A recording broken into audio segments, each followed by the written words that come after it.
A major new report has said the number of billionaires has doubled since the financial crisis. This has brought the idea of income inequality into sharp focus. So how is it that the super rich just keep getting richer? The way money circulates hasn't changed for a while.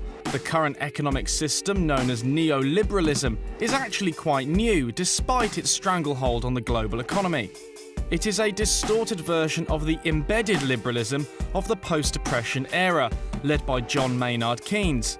It essentially looks to regulate capitalism by lowering unemployment, raising wages, and increasing consumer demand for goods among the working middle classes to counterbalance the excesses of capitalism. Fast forward to the 70s and 80s. Despite the spiralling cost of paying for the Vietnam War and removing the gold standard backing the dollar, the rich conservatives in the US argued the stagnation of embedded liberalism was caused by too much regulation and taxation.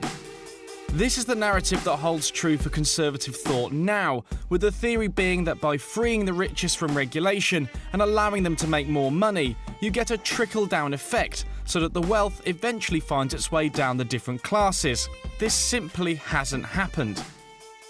Rather than the increased wealth finding its way back into the economic system through taxation, investment in small businesses, higher wages for workers, and so on, instead, they've held on to it. So how do the rich get richer?